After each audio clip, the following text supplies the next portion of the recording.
Hi. Okay, day 5 of acupuncture, acupressure self-care. We are getting more and more information about the casualties of COVID, and we're having more and more issues around anxiety. And one of the things that was posed to me yesterday was sleep disturbances. And yeah, we're all dealing with a lot of sleep disturbances, and whether it's trouble falling asleep or trouble staying asleep, mind can't turn off, the brain's on overdrive. So it prompted me today to say, how can I help you do a little self-care around sleep? So here we are, sleep. So because of my Western brain and my Eastern philosophies of treatment and self-care, I started to go down the path of researching sleep. And sleep is a really interesting thing. So, sleep, the absence of wakefulness, it's considered to be active. It's, regulated. It's considered metabolic, and it's ultimately essential for our health and well-being. And we want to stay healthy right now.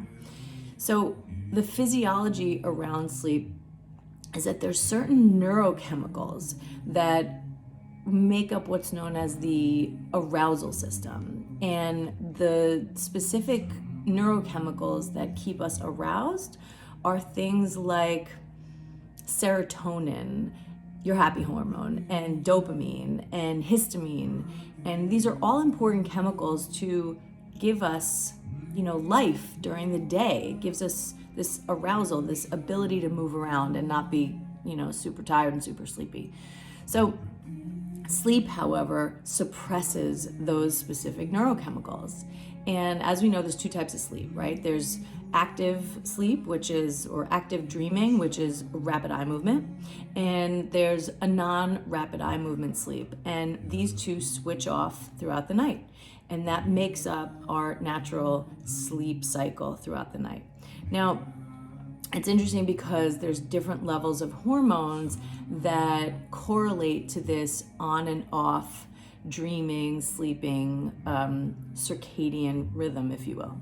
And some hormones will be influenced by sleep, such as human growth hormone. And for those of you with teenagers or kids at home, you know that they could sleep and sleep and sleep and sleep, probably sleep 24 hours.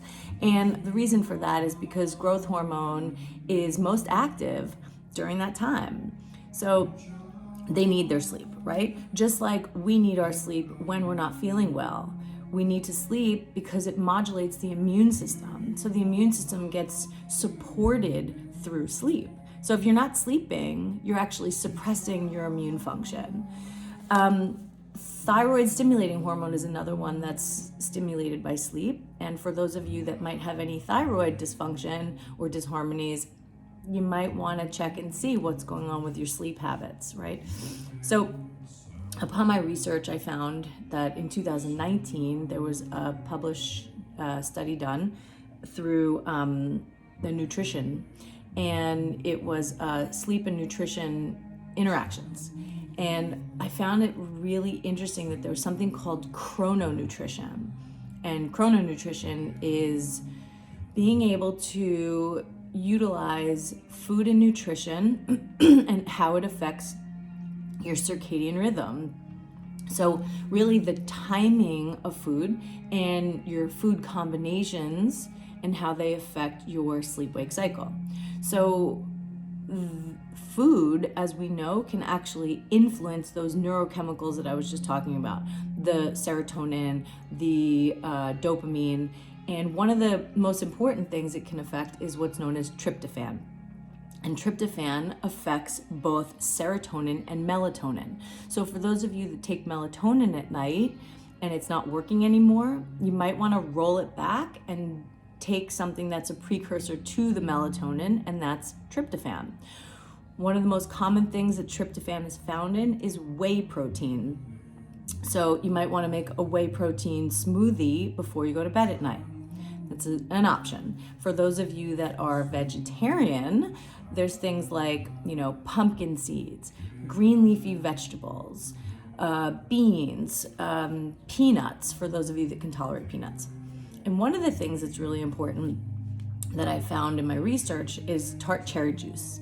And tart cherry juice is also it has high concentrations of melatonin and phenol components that actually help boost your immune system.